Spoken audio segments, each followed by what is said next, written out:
My crotch hurts so badly. Ugh. I rode my bike so far. I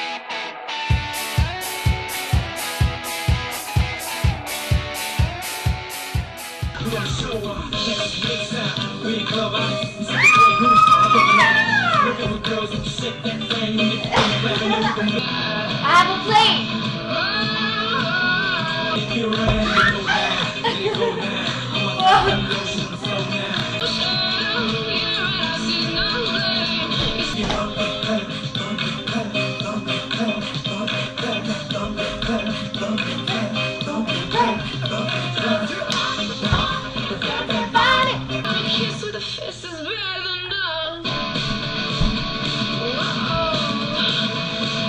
Kiss with a fist is better than none.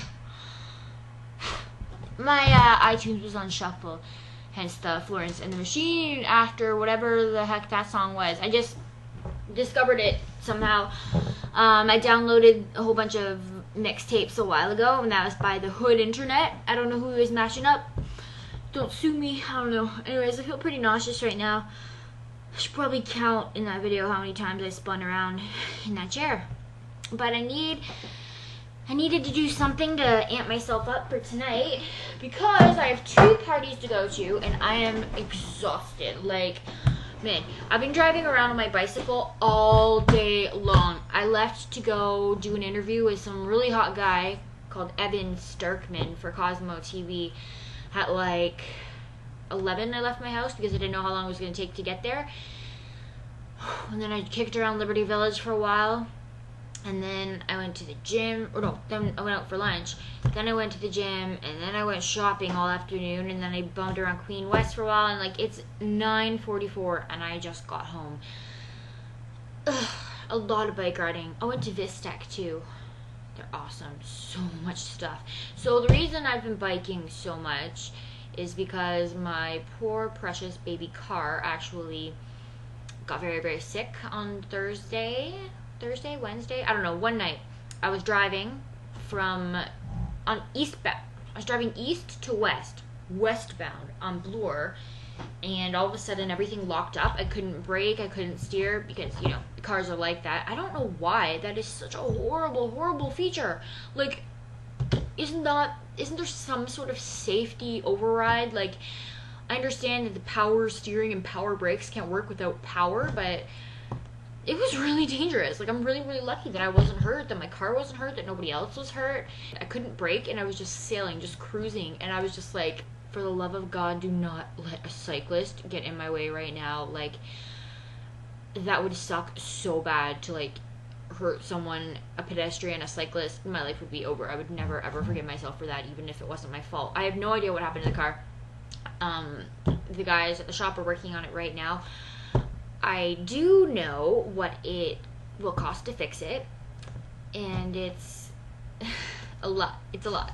So they said it's fixable, it's fine. I'm gonna get it back you know, tomorrow or the next day. It's all good, but I will have no more vacation fund left, and back to school shopping fund is pretty much nil as well.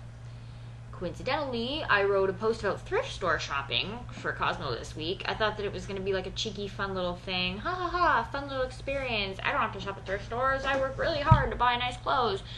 Well, it turns out for the next couple months, I work really, really hard to pay for the damage that my car has incurred. It sucks, but it's life, right? I guess that's growing up. So, if anybody wants to give me some clothes, that would be cool. No, I'm just joking. Don't expect that. Anywho, I'm rambling and babbling. I should go and get ready for this party. There's one tonight at Hard Luck for Geek Prawn, which is this really badass website about nerdy stuff run by hot chicks, which is like so cool to see that coming out of Toronto. A lot of that down in the States and in New York, but like to see that here, it's awesome. Maybe I'll ask if I can write for them or something. I can be like their web culture nerd. I don't know. yeah, lots of good stuff on the internet this week. I'll put it on my blog. I'm gonna be really, really busy the next couple of weeks. TIFF is coming up, and it's like ridiculous. I'm gonna be so slammed at work, but I will try my best to keep sharing hilarious things with you all, because that's what makes my day. Is finding funny stuff and hearing about other people who find it funny too. When people tweet me back and they're like, "Oh my gosh, that just cheered me up," or "LOL, that is so funny." I'm like, I know, right? Isn't that awesome? Like, I can't believe that little kid just did all of Lady Gaga's Alejandro dance by himself. Like, wow, it was so good. Or, you know, yes, cats are awesome. They are awesome. Except for when they attack you. Willie scratched the heck out of me the other day because I took him outside. I thought, you know, I've been reading this book about cats and cat culture and sort of reading your cat's mind and things like that, and the author of that book seems to think that, you know, it's the cat's God-given right to be able to go outside and catch mice, mouse, if you will, because a cat who catches mice is a mouser, which I think is absolutely adorable. Wasn't that the name of the villain in Mario 2? There was that Mouser that you gotta kill with the bombs? Yeah, I think it's Mouser. Oh my god, I used to be so scared of him, and now I play the game and I'm like, dude, he's so small. I remember him being huge, but he's not. Anyways, thank goodness for ROMs and emulators. I can relive all of my childhood video gaming fun times.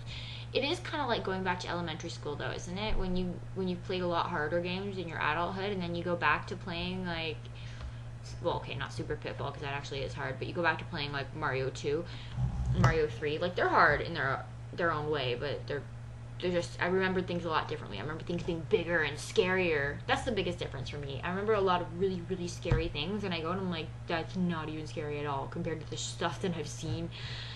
You know, like in the level, it's Mario 2, it's gotta be, because you run and you go, yeah, where there's like the scary sun that follows you when you're in that one level, and like the sun, he like comes, then he goes like this, and he comes, swoops down and gets you. Oh my gosh, I used to be terrified of him. And then I played Doom, and I'm like, yeah, I wish a freaking sun would chase me right now. A freaking sun. God, monsters and shit everywhere. Hate those games. Scarred me. I have actually, not even kidding, brought up Resident Evil 2 in therapy several times. I had nightmares for a while, and part of that, the similar stuff that would happen in that video game would happen in my nightmares. Yep. Don't let your kids play video games. Just kidding. Let your kids play video games all the time, because it will make them really cool and funny and interesting and interested in visual culture and things like that in games. Anyways, feels good. The two inner thighs are probably purple right now. It's just like, I need a gel seat, or just maybe to not ride my bike so much. I think I'm going to rollerblade tomorrow. I think if I get to go get my car tomorrow, I'm going to rollerblade there. Anything's better than the TTC, especially on a beautiful day like today. Speaking of which, it's time for me to say goodbye to the computer. This is seriously going for 13 minutes and 32 seconds. I just post this uncut on my YouTube channel. I don't think anyone will watch it past like 30 seconds. If you get this far in the video and you watch that whole thing, send me an email, LaurenO'Neill@gmail.com. I'll send you a present. I'll send you a freaking card. I will. I'm not even joking. I don't know why anyone watches me on this thing, just babbling. You're like my best friend, internet, computer. No, I actually have some real life friends that I have to go meet right now. People wonder why I'm always late to everything. This is why. Internet is why. Love you.